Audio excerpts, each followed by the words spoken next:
అందరికీ నమస్కారం. VSK world YouTube ఛానల్కు స్వాగతం. ఇంగ్లీష్ గ్రామర్పై పట్టు సాధించాలనుకునేవాళ్లు తప్పకుండా మా ఛానల్కు సబ్స్క్రైబ్ చేసుకోండి. అవునండి. సరే, ఈరోజు మనం పోటీ పరీక్షల కోసం ఒక ముఖ్యమైన అంశం గురించి లోతుగా విశ్లేషణ చేద్దాం. అదే ప్రొనౌన్స్. మన దగ్గర విఎస్కే వరల్డ్ నుండి కొన్ని అద్భుతమైన సోర్స్ మెటీరియల్స్ కూడా ఉన్నాయి. అవును, ఈ ప్రొనౌన్స్ అనేవి చూడటానికి చాలా సులభంగా అనిపిస్తాయి, కానీ చాలామంది పోటీ పరీక్షల్లో మార్కులు కోల్పోవడానికి ఇదొక ముఖ్య కారణం. నిజమే. వాటిని సరిగ్గా ఎలా ఉపయోగించాలో అర్థం చేసుకోవడం చాలా ముఖ్యం. సరే, అయితే దీన్ని కొంచెం విడమరిచి చూద్దాం. అసలు బేసిక్స్ నుంచి మొదలు పెడదాం. ప్రొనౌన్ అంటే ఏమిటి? ప్రొనౌన్ అంటే నౌన్ లేదా నామవాచకానికి బదులుగా ఉపయోగించే పదం అన్నమాట. ఓకే. ఉదాహరణకు, mister Smith is a teacher అని పదే అనకుండా మనం హీ ఈజ్ ఎ టీచర్ అని అంటాం. అవును, ఇక్కడ హీ అనేది మిస్టర్ స్మిత్ అనే నౌన్కు బదులుగా వాడిన ప్రొనౌన్. దీనివల్ల వాక్యాలలో ఆ పునరావృత్తి అనేది తగ్గుతుంది. రైట్. సో మన సోర్స్ ప్రకారం చూస్తే ఇంగ్లీష్లో మొత్తం 9 రకాల ప్రొనౌన్స్ ఉన్నాయట కదా? అవునండి, దాదాపు 9 రకాలున్నాయి. మరి వాటన్నింటి గురించి ఒక్కొక్కటిగా చర్చిద్దామా? మొదటిది పర్సనల్ ప్రొనౌన్స్. తప్పకుండా. పర్సనల్ ప్రొనౌన్స్ వ్యక్తులను సూచిస్తాయి. ఇవి మళ్ళీ 3 రకాలు. 3 రకాలా? అవును. ఫస్ట్ పర్సన్ అంటే మాట్లాడే వ్యక్తి, ఐ, వి లాంటివి. ఓకే. సెకండ్ పర్సన్ అంటే వినే వ్యక్తి, యు. ఇక థర్డ్ పర్సన్ అంటే మనం ఎవరి గురించైతే మాట్లాడుతున్నామో వాళ్ళు, హీ, షీ, ఇట్, దే. సరే. ఇక్కడ ఒక ముఖ్యమైన విషయం గమనించాలి. ఈ ప్రొనౌన్లు వాక్యంలో వాటి స్థానాన్ని బట్టి, అంటే సబ్జెక్ట్ లేదా ఆబ్జెక్ట్ స్థానాన్ని బట్టి వాటి రూపాన్ని మార్చుకుంటాయి. ఓ అవును. ఉదాహరణకు ఐ అనేది సబ్జెక్టివ్ కేసులో ఉంటే ఆబ్జెక్టివ్ కేసుకొచ్చేసరికి మీ అవుతుంది. చాలా ముఖ్యమైన పాయింట్ ఇది. సరే, తరువాతివి రిఫ్లెక్సివ్ మరియు ఎంఫాటిక్ ప్రొనౌన్స్. ఇవి చూడటానికి ఒకేలా ఉంటాయి కదా, మైసెల్ఫ్, హిమ్సెల్ఫ్ అని. మరి వీటి మధ్య తేడా ఏంటి? ఆ తేడా వాటి వాడకంలోనే ఉందండి. రిఫ్లెక్సివ్ ప్రొనౌన్ అంటే ఒక చర్య యొక్క ఫలితం తిరిగి సబ్జెక్ట్ పైనే పడినప్పుడు వాడతాం. అంటే యాక్షన్ రిఫ్లెక్స్ బ్యాక్ అన్నమాట. ఖచ్చితంగా. ఉదాహరణకు, ఐ హర్ట్ మైసెల్ఫ్, నేను నన్ను గాయపరుచుకున్నాను. ఇక్కడ చర్య నా మీద ప్రభావం చూపించింది. ఓకే, హీ కిల్డ్ హిమ్సెల్ఫ్ లాగా. అవును, అది కూడా కరెక్ట్ ఉదాహరణే. ఇక ఎంఫాటిక్ ప్రొనౌన్ విషయానికొస్తే దాన్ని నొక్కి చెప్పటానికి, అంటే ఎంఫసిస్ కోసం ఉపయోగిస్తాం. ఎంఫసిస్ కోసం. అవును. I myself will take you there అంటే నేనే స్వయంగా నిన్నక్కడికి తీసుకువెడతాను అని బలంగా చెప్తున్నాం. Oh, they themselves admitted it. వారే స్వయంగా ఒప్పుకున్నారు అని. ఎగ్జాక్ట్లీ, చాలా స్పష్టంగా చెప్పారు. డెమాన్స్ట్రేటివ్ ప్రొనౌన్స్ గురించి చెప్పండి. ఇవి వేటినైనా చూపించడానికి వాడతాం కదా? అవును, టు పాయింట్ అవుట్ చేయడానికి ఉపయోగిస్తాం. ఉదాహరణకి, దగ్గరగా ఉన్న ఒక వస్తువు అయితే దిస్ ఇస్ అ బుక్. ఇది ఒక పుస్తకం. దూరంగా ఉన్న ఒక వస్తువు అయితే దాట్ ఈజ్ మోహన్స్ రూమ్. అది మోహన్ గది. అలాగే దగ్గరగా ఉన్న ఎక్కువ వస్తువులకు దీస్ ఆర్ ది ఆరెంజెస్. దూరంగా ఉన్న ఎక్కువ వస్తువులకు దోస్ ఆర్ ది యాపిల్స్. అంతే. This, that, these, those. Simple. ఇక ఇండెఫినిట్ ప్రొనౌన్స్ పేర్లోనే ఉంది కదా, అనిశ్చితి. అవునండి, ఇవి నిర్దిష్టంగా కాకుండా చాలా సాధారణ పద్ధతిలో వ్యక్తులను లేదా వస్తువులను సూచిస్తాయి. ఉదాహరణకి, one, none, some, few, all, many, anybody, ఇవన్నీ. ఓకే. వాక్యాల్లో చెప్పాలంటే one should do one's duty. ఇక్కడ వన్ అంటే ఫలానా వ్యక్తి అని కాదు. కాదు, ఎవరైనా అనే అర్థం. అలాగే none of his friends is rich. లేదా some are lucky, others are not. Perfect. తరువాత ఇంటరాగేటివ్ ప్రొనౌన్స్. ఇవి ప్రశ్నలు అడగడానికి ఉపయోగపడతాయి కదా? ఖచ్చితంగా, ప్రశ్నలు అడగడానికే వీటిని ఉపయోగిస్తాం. Who, whom, whose, which, what, ఇవన్నీ. హూ ఈజ్ దేర్ లాంటివి. అవును. What is your name, whom do you want to meet, which is your book, ఇలా. సరే, ఇక్కడే మన సోర్స్లో ఒక ఆసక్తికరమైన విషయం ఉంది. డిస్ట్రిబ్యూటివ్ ప్రొనౌన్స్ గురించి చెప్పండి. ఇక్కడ ఒక ట్రాప్ ఉందని రాశారు. అవును, ఇది చాలా ముఖ్యమైంది. డిస్ట్రిబ్యూటివ్ ప్రొనౌన్స్ అంటే ఒకేసారి ఒక్కో వ్యక్తిని లేదా వస్తువును సూచించేవి. అవి ఏవి? ఈచ్, ఐదర్, నైదర్, ఈ 3. ఓకే, మరి ఇక్కడున్న ట్రాప్ ఏంటి? ఆ ట్రాప్ ఏంటంటే ఈ ప్రొనౌన్ల తర్వాత తప్పనిసరిగా ప్లూరల్ నౌన్ రావాలి. Plural noun? అవును. ఉదాహరణకు, each of the boys gets a prize అనాలి. ఈచ్ ఆఫ్ ద బాయ్ అనకూడదు. Oh either of these men may be selected అనాలి, మ్యాన్ అని కాదు. కరెక్ట్. పోటీ పరీక్షలలో తరచుగా ఈ నియమాన్ని బ్రేక్ చేసి ప్రశ్నలిస్తుంటారు. చాలామంది ఇక్కడే తప్పు చేస్తారు. ఇది చాలా చాలా ఉపయోగకరమైన సమాచారం. సరే, ఇక రెసిప్రోకల్ ప్రొనౌన్స్ అంటే ఏంటి? ఇవి పరస్పర చర్యను అంటే మ్యూచువల్ యాక్షన్ను సూచిస్తాయి. ఉదాహరణకి the two men hate each other. వాళ్ళిద్దరూ ఒకరినొకరు ద్వేషించుకుంటారు, లేదా దే చీటెడ్ వన్ ఎనదర్. అర్థమైంది. ఇక చివరిగా 9ది రిలేటివ్ ప్రొనౌన్స్. రిలేటివ్ ప్రొనౌన్స్ తమకు ముందు వచ్చిన నౌన్కు సంబంధించిన అదనపు సమాచారాన్ని అందిస్తాయి. ఒక రకంగా రెండు వాక్యాలను కలుపుతాయన్నమాట. ఎలా? ఉదాహరణకు, I saw a beggar who was deaf and నమ్. ఇక్కడ హూ అనే పదం దానికి ముందున్న బెగ్గర్ గురించి చెప్తోంది. Okay, he got the letter which he had been expecting. ఇక్కడ విచ్ అనేది లెటర్ను సూచిస్తోంది. ఖచ్చితంగా. ఇక్కడ పరీక్షల కోసం ఒక చిన్న నోట్. హూ అనేది వ్యక్తుల కోసం వాడాలి. రైట్. విచ్ అనేది వస్తువులు, జంతువుల కోసం వాడాలి. కొన్నిసార్లు దాట్ కూడా వాడొచ్చు. అద్భుతం. సో, ఈ 9 రకాలు అర్థమయ్యాయి.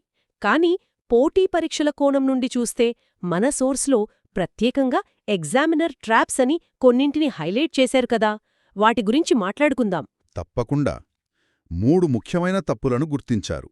అందులో మొదటిది మనం ఇందాక చర్చించుకున్నదేనా? Distributive error. అవును, మొదటి ట్రాప్ అదే. ఈచ్ లేదా ఈదర్ తర్వాత తప్పనిసరిగా ప్లూరల్ నౌన్ ఉండాలి, ఈచ్ ఆఫ్ ద బాయ్స్ లాగా. ఓకే, అది మనం కవర్ చేశాం. ఇక రెండో ట్రాప్ ఏంటి? రెండవది రిలేటివ్ ఎర్రర్. అంటే ఇందాక మనం చెప్పుకున్నట్టే హూను వ్యక్తుల కోసం, విచ్ను వస్తువుల కోసం ఉపయోగించాలి. ఓ, అంటే ద మ్యాన్ విచ్ కేమ్ అనిస్తే అది తప్పు. ఖచ్చితంగా తప్పు. ద మ్యాన్ హూ కేమ్ అనే ఉండాలి. చిన్న విషయమే అయినా మార్కులిక్కడే పోతాయి. నిజమే. ఇక మూడవ ట్రాప్, ఇది రిఫ్లెక్సివ్ ఎర్రర్కి సంబంధించిందా? అవునండి. రిఫ్లెక్సివ్ ప్రోనౌన్ వాడాలంటే సబ్జెక్ట్ ఆబ్జెక్ట్ ఒకటే అయ్యుండాలి. అంటే ఐ హర్ట్ మైసెల్ఫ్ అనేది సరైన వాక్యం. ఎందుకంటే గాయపరిచింది నేను, గాయపడింది కూడా నేనే. సబ్జెక్ట్ ఆబ్జెక్ట్ ఒకటే. ఓకే. కానీ ఐ హర్ట్ హిమ్ అన్నామనుకోండి, అది రిఫ్లెక్సివ్ కాదు. ఎందుకంటే అక్కడ నేను వేరొకరికి హాని చేశాను. సబ్జెక్ట్ ఆబ్జెక్ట్ వేరువేరు. నియమాలన్నింటికీ మూలం 3 సూత్రాలు. అవేంటి? అగ్రిమెంట్ అంటే ఒప్పందం, ఆర్డర్ అంటే క్రమం, మరియు క్లారిటీ అంటే స్పష్టత. బాగుంది. అంటే ఈరోజు మనం ఈ నియమాలను కొన్ని గ్రూపులుగా విడదీసి వాటి వెనుకున్న ఈ సూత్రాలు ఎలా పనిచేస్తాయో చూద్దామన్నమాట. అవును. మొదటి సూత్రం అగ్రిమెంట్తో మొదలు పెడదాం. సరే, అగ్రిమెంట్ అంటే సరిపోవడం. ప్రొనౌన్స్కున్న అతి పెద్ద బాధ్యత ఇదే. అది ఏ నౌన్ బదులుగా వచ్చిందో దానితో ఖచ్చితంగా ఏకీభవించాలి. చాలా ప్రాథమికంగా అనిపిస్తుంది. అవును, కాని ఇక్కడే మొదటి ట్రాప్ ఉంటుంది. అదే రూల్ నంబర్ 1, వన్ ట్రాప్. ఇది చాలా కామన్. వాక్యం 1తో మొదలైనప్పుడు ఉదాహరణకు one must do his duty అని చెప్పడం చాలా సహజంగా అనిపిస్తుంది. కానీ అది తప్పంట కదా? ఖచ్చితంగా తప్పు. నియమం చాలా సింపుల్. వాక్యం 1 అనే సబ్జెక్ట్తో మొదలైతే దానికి సంబంధించిన ప్రొనౌన్ ఎల్లప్పుడూ వన్స్ మాత్రమే ఉండాలి. హీస్ కాదు. కాదు. కాబట్టి one must do one's duty sincerely అనేది సరైన వాక్యం. ఇక్కడ 1 అనేది ఒక సాధారణ వ్యక్తిని సూచిస్తుంది, ఒక పురుషుడిని కాదు. అందుకే హిజ్ వాడకూడదు. ఓకే, అంటే సబ్జెక్ట్ 1 అయితే ప్రొనౌన్ కూడా వన్స్. Simple agreement. ఇదే లాజిక్తో రూల్ 3 కూడా చాలా సూటిగా ఉంటుంది కదా. ఉదాహరణకు every man must love his కంట్రీలో మ్యాన్ సింగులర్ కాబట్టి హీజ్ వచ్చింది. కరెక్ట్. అలాగే దే ఫొగాట్ దేర్ బుక్స్లో దేర్ ప్లూరల్ కాబట్టి దేర్ వచ్చింది. సరిగ్గా చెప్పారు. అయితే ఈ అగ్రిమెంట్ సూత్రానికి చెందిన ఇంకో శక్తివంతమైన నియమముంది. ఏంటది? అదే ఈచ్ మరియు ఎవ్రీ వాడకం. ఈ 2 పదాలు ఒక ఫనల్ లాంటివి. ఫనల్? అవును. వాటిలోకి ఎన్ని నౌన్స్ వెళ్ళినా బయటకొచ్చే ప్రనౌన్ మాత్రం ఎప్పుడూ సింగులర్గానే ఉంటుంది. ఆసక్తికరంగా ఉంది. అంటే every man and every bye అని ఇద్దరి గురించి చెప్పినా సరే ప్రొనౌన్ హిజ్ అనే వస్తుంది, దేర్ రాదు. Every man and every boy is conscious of his duty. Perfect. అలాగే each teacher and each student extended his support. అంతేనా? అంతే. ఎందుకంటే ఈచ్ మరియు ఎవ్రీ అనేవి సమూహంలోని ప్రతి ఒక్కరిని విడివిడిగా సూచిస్తాయి. కాబట్టి ప్రొనౌన్ సింగులర్గా ఉండాలి. ఇదే అగ్రిమెంట్ సూత్రం యొక్క అసలైన శక్తి. సరే, అగ్రిమెంట్ అంటే ఏంటో స్పష్టంగా అర్థమైంది. కానీ ఒక వాక్యంలో ఒకటి కంటే ఎక్కువ సబ్జెక్టులు వచ్చి అవి అండ్ లేదా ఆర్ లాంటి పదాలతో కలిసినప్పుడు కొంచెం గందరగోళంగా ఉంటుంది. ఆ ఇక్కడే అసలు కథ మొదలవుతుంది. ముందుగా అండ్ మిస్టరీని చూద్దాం. రెండు పదవులను అండ్తో కలిపినప్పుడు వారు ఒకే వ్యక్తినా లేక ఇద్దరు వేరువేరు వ్యక్తులా అనేది ఒక చిన్న పదం నిర్ణయిస్తోంది. అదే ద ఆర్టికల్. ఖచ్చితంగా.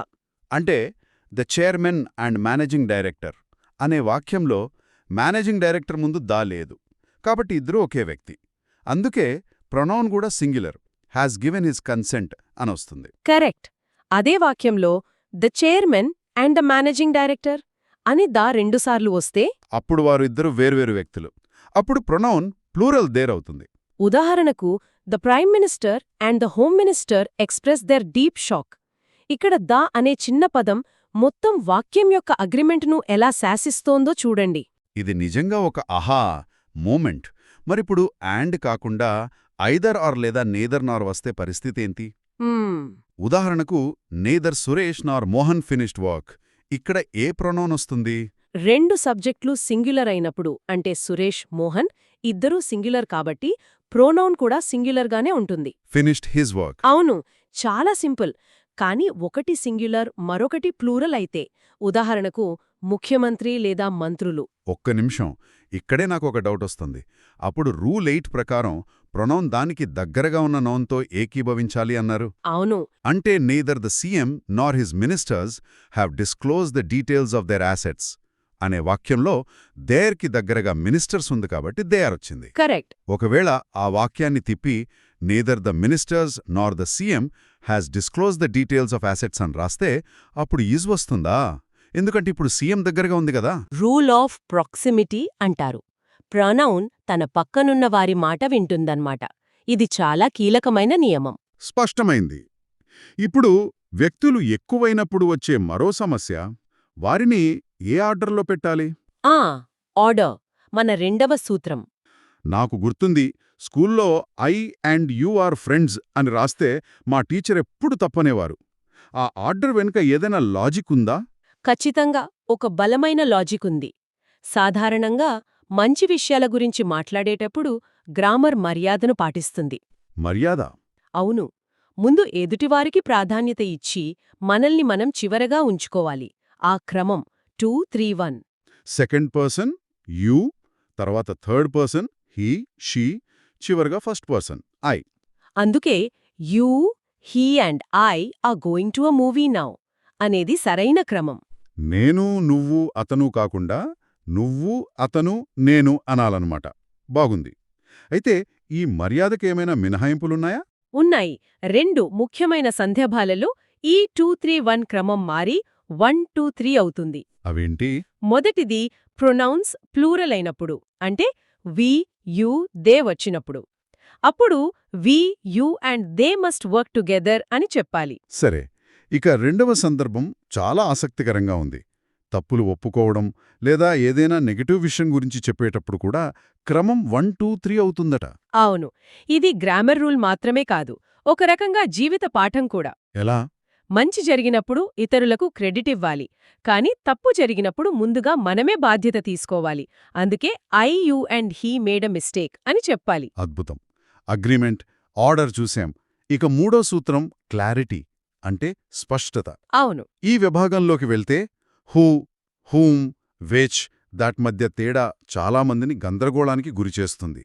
సరైన పదాన్ని ఎంచుకోవడం పెద్ద టాస్క్. చాలా సులభం. వాటి పనిని బట్టి గుర్తుపెట్టుకోవచ్చు.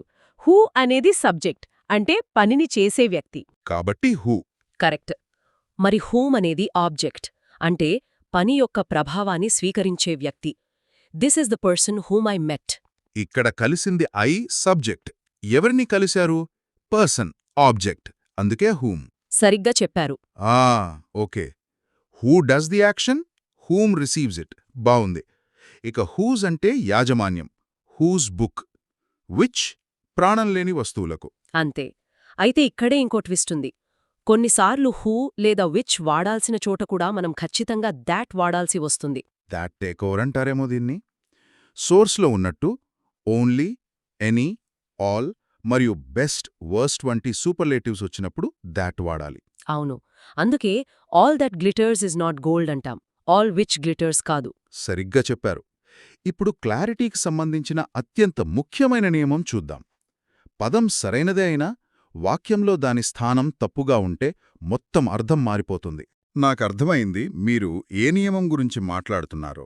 రూల్ 13 సామీప్యత. ఈ ఉదాహరణ చూడండి. I have read the Shakespeare's works who was a great dramatist. ఆ ఇందులో తప్పేంటి? వినడానికి బాగానే ఉంది గదా. వినడానికి బాగానే ఉన్నా వ్యాకరణపరంగా అది ఒక పెద్ద తప్పు. అక్కడ హూ అనే పదం వర్క్స్ పక్కనుంది. అంటే షేక్స్పియర్ రచనలు గొప్ప నాటక రచయిత అని అర్థం వస్తుందా? అవును, అది అర్ధరహితం. క్లారిటీ పూర్తిగా దెబ్బతింది. అంటే రిలేటివ్ ప్రొనౌన్ ఎప్పుడూ అది ఎవరి గురించి మాట్లాడుతుందో వారి పక్కనే కూర్చోవాలి. ఖచ్చితంగా. వాక్యాన్ని I have read the works of Shakespeare who was a great dramatist అని మార్చాలి. ఇప్పుడు హూ సరిగ్గా షేక్స్పియర్ పక్కనుంది. ఇప్పుడు అర్థం స్పష్టంగా ఉంది. క్లారిటీ అంటే ఇదే. ఇప్పుడు మనం చివరి విభాగానికొస్తున్నాం. ఇవి చాలా సాధారణంగా కనిపించే ట్రాప్స్. అవును, ఇప్పటివరకు చూసినవి కొంచెం ప్రాక్టీస్ చేస్తే వచ్చేస్తాయి. కానీ ఇప్పుడు మనం మాట్లాడబోయేవి మనం రోజూ మాట్లాడే ఇంగ్లీష్లోనే తప్పులున్నాయని చూపిస్తాయి. అందులో మొదటిది ఇట్ ఈజ్ మీ అనడం. ఇది కరెక్టేనా? సినిమాల్లో, పాటల్లో ప్రతి చోట ఇదే వింటాం. మాట్లాడే భాషలో ఇది సర్వసాధారణమైపోయింది. కానీ ఫావెల్ ఇంగ్లీష్, ముఖ్యంగా పోటీ పరీక్షల దృక్కోణంలో ఇది పూర్తిగా తప్పు. రూల్ 4 ప్రకారం ఈజ్, యామ్, ఆర్, వర్ వంటి టు బీ క్రియల తర్వాత ప్రోనౌన్ యొక్క సబ్జెక్టివ్ కేస్ వాడాలి. అంటే ఐ, హీ, షీ, దే. దీన్ని ఎలా గుర్తుపెట్టుకోవాలి? ఒక సింపుల్ టెక్నిక్ ఉంది. ఈజ్ లేదా వాజ్ అనేవి ఒక ఈక్వల్ సైన్ లాంటివి అనుకోండి. అది ఈజ్ ఈక్వల్ టు నేను అని చెప్పాలనుకున్నప్పుడు ఇంగ్లీష్లో ఇట్ ఈజ్ ఐ అంటాం, ఇట్ ఈజ్ మీ కాదు. వావ్! ఈక్వల్ సైన్ అనాలజీ అద్భుతంగా ఉంది. అంటే it is I who came yesterday అని ఉండాలి. అవును. అలాగే if I were she, I would not do it. ఇది కేవలం పోటీ పరీక్షలకే పరిమితమా? కాదు, ఫార్మల్ రైటింగ్లో, బిజినెస్ కమ్యూనికేషన్లో కూడా ఈ నియమాన్ని పాటిస్తే మీ భాషపై మీకున్న పట్టు తెలుస్తుంది. సరే, ఇక చివరిది అతి ముఖ్యమైనది. రూల్ 14 పోలిక trap. She is taller then me అనడం ఎంత సాధారణమో మనకు తెలుసు. కాని ఇది కూడా తప్పే. అవును, ఇక్కడే చాలామంది పప్పులో కాలేస్తారు. ఈ పోలికలలో సరైన ప్రొనౌన్ వాడటానికి ఒక మ్యాజిక్ ట్రిక్ ఉంది. దాన్ని గోస్ట్ వర్బ్ టెక్నిక్ అంటారు. Ghost verb. వాక్యం చివర అసంపూర్తిగా ఉన్న క్రియను మనసులో ఊహించుకోండి. ఓకే, ప్రయత్నిద్దాం. She is taller than me. పూర్తి వాక్యం she is taller than I am. ఆ ఇక్కడ పోలిక షీ సబ్జెక్ట్ మరియు ఐ సబ్జెక్ట్ మధ్య జరుగుతోంది. అందుకే సబ్జెక్టివ్ కేస్ ఐ వాడాలి, మీ కాదు. పర్ఫెక్ట్. ఇప్పుడు ఈ టెక్నిక్తో ఒక ప్రమాదకరమైన వాక్యాన్ని విశ్లేషిద్దాం. I love you more than him. దీనికి 2 అర్థాలు రావచ్చు. అవును. ఒకటి, నేను అతణ్ణి ప్రేమించేదానికంటే నిన్ను ఎక్కువ ప్రేమిస్తున్నాను. ఇది ఒక అర్థం. కాని మనం చెప్పాలనుకున్నది అతడు నిన్ను ప్రేమించేదానికంటే నేను నిన్ను ఎక్కువ ప్రేమిస్తున్నాను అయితే. అప్పుడు గోస్ట్ వర్బ్ పెట్టి చూడాలి. I love you more than he పక్కన గోస్ట్ వర్బ్ లవ్స్ యూ పెడితే I love you more than he loves you. Okay, ఇప్పుడు అర్థం స్పష్టంగా ఉంది. ఇక్కడ పోలిక ఐ మరియు హీ మధ్య ఉంది. అదే. I love you more than him అంటే పోలిక యూ మరియు హిమ్ మధ్య ఉన్నట్టు. ఎంత చిన్న తేడా, కాని అర్థం పూర్తిగా మారిపోయింది. ప్రొనౌన్స్లో క్లారిటీ ఎంత ముఖ్యమో ఇప్పుడు అర్థమైంది. చూసారా? ఒక చిన్న పదం సంబంధాలనే మార్చేయగలదు. సరే, ఈ మొత్తం చర్చను ఒక్కచోటికి తెస్తే ఈ 14 నియమాలు వేర్వేరు కాదు. అన్నీ అగ్రీమెంట్, ఆర్డర్, క్లారిటీ అనే 3 స్తంభాలపై నిలబడి ఉన్నాయి. అవును. ఆ ఎగ్జామినర్స్ చెక్లిస్ట్లో one goes with one's, comparison, add the ghost verb వంటి పాయింట్లు రివిజన్కు చాలా ఉపయోగపడతాయి. ఖచ్చితంగా.